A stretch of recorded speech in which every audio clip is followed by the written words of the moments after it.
I'm so glad you were up for pressing record, because what you were saying was so helpful to me right now.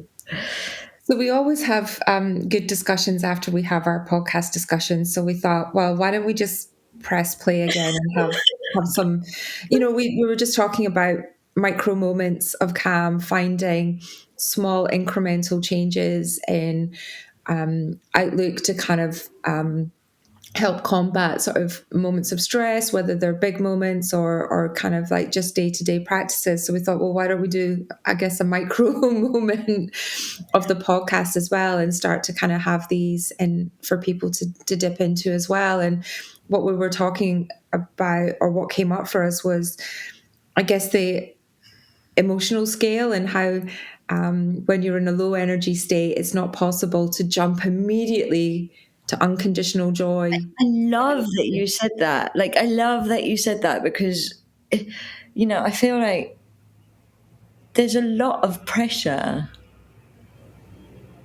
especially if you're conscious, if you're on a self-help trajectory, if you're working in it, especially to, be the master of your own tools, or be the master of your own levels in a way. And I had people in this week be like, you should just be okay about this because, of what you do. What do you do? Why So aren't your basically tools saying you up? should be okay with stress because Because you you work in you an teach environment. shadow work. Like, I get that too. I feel the pressure to never say that I feel the pressure, because, I'm a coach. I should be able to coach myself out of every state. But you know what? Every coach needs a coach. We all need the help sometimes. And it's okay to admit that. It makes us human.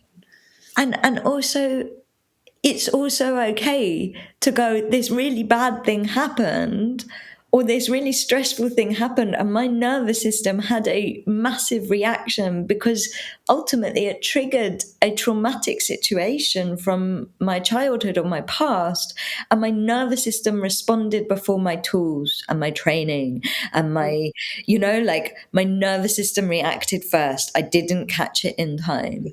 And why I'm so glad we're recording this is because what you just said about, actually, it takes, and I really want you to repeat it again, but it takes time to then come back from that. Like you were saying, you can't go from that to unconditional love without the steps. Yeah, there's an emotional scale, and we talk about it at Moment Company. There's an emotional scale that you move through. So, the lower life force energy feelings are things like anger, hate, revenge, depression. There's all these things that sit at the bottom, and they are closely connected. But if you can just go from, fear to anger to resentment, resentment to pessimism, pessimism to optimism, like you just kind of slightly kind of tweak the dial as you move up, then it means that you are creating a more positive outlook. The stories that you tell yourself begin to take on a different approach. The language that you use becomes slightly more positive, and it just takes a slightly more positive word rather than a negative word to change the sentiment of your communication to others, which will then change the way that they respond back to you. And you've created a beautiful ripple effect of you both walking away from a conversation feeling better because your language has changed. And it just takes one or two words in a conversation to do that, to be slightly more present when you're listening. And all of these tiny little changes move you up that emotional scale until you get to, oh, I felt kind of content. And content is not unconditional joy, but it's better than pessimistic. And the thing with that unconditional joy is that it's a scale, and you move up and down it like you do in a piano scale. Like you're not fixed at one point. And that's really important to acknowledge when you're in the lower energy state. And it's also really important to acknowledge when you're at the higher, the joyful, the And blissful that kind of you emotion can't just instantly. jump. You have to take the steps up the scale. If you're at the bottom, you're not going to be able to get. You can't jump a flight of stairs unless you're a cat. You and you know, life force, energy, and cats. Like, but um, it's interesting you're saying that, because like what I'm perceiving is that there's such a correlation to that and how your life force energy is traveling up your chakras. Hmm.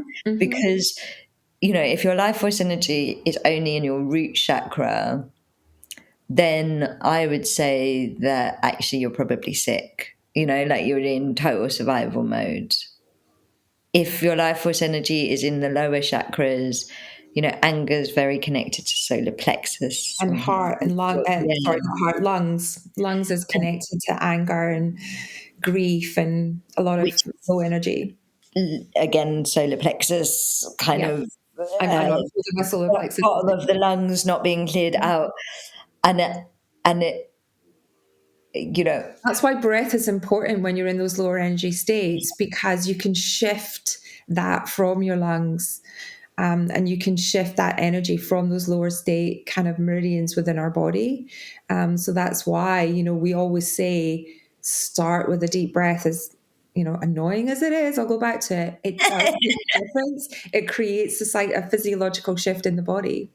but also not having the expectation on the breath to Hmm. suddenly pull you all the way up Yeah. to unconditional joy and love, and like the first few breaths are just going to take you out of freeze into anger. Oh, do you see what I mean? Like they're going to Yeah, take yeah.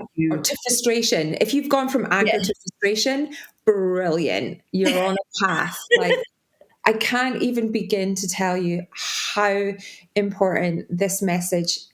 I mean, it's why we created Moment Company, right? Of those moments are, because we gotta set expectations for ourselves that it's just not possible for us to kind of do one session, think one different thought, go to one gong bath and think you can go from low energy to high energy state and stay there little, often, consistently over time. That is how you're going to feel different.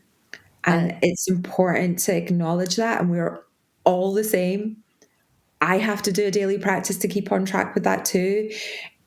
But when I look back and think about how I can manage stressful situations now compared to 10 years ago because of the toolkit, it's night and day. I'm a different person, but I still practice it every day in order to have it as a resource at my disposal. And it's just practice, folks. As boring again as it sounds, that's what makes the difference. and it and it's also so okay for your for you to have moments where you drop your tools, pick your tools back up. You 100%. know, like you dropped all your tools, Yep. you It threw might your be in the shed. tools. The tool shed, the toolkit might be in the shed, but it's okay to open the door, go back in, and take something out. And the more variety of tools you have in that toolkit, the more you're setting yourself up to be able to move more quickly through that scale. It's not that you never go to the bottom, and it's not that you'll never feel the top. Again, it's just that the speed of which you can move between that will differ depending on how much you practice and how open and curious you might be to discovering what goes in your toolkit. I feel like That's we why this move book in is. waves. You know, the universe, everything moves in waves. We are always gonna go up and down that scale, and because we're part of the great waveform, and it's just giving yourself permission and tools to navigate that wave. Ride the wave. Ride the wave. May the life force wave be with you. I love that. So yeah, and that, just to close, like that is why we're excited whenever we have conversations in this podcast, because as I hope we're demonstrating, there are so many different ways to approach life force, your energy, and your contentment and joy within how you manage your life force. And there's so many different modalities of people that we're speaking to that are so inspirational, that have a completely different outlook on this. So we hope that these conversations help you to thrive.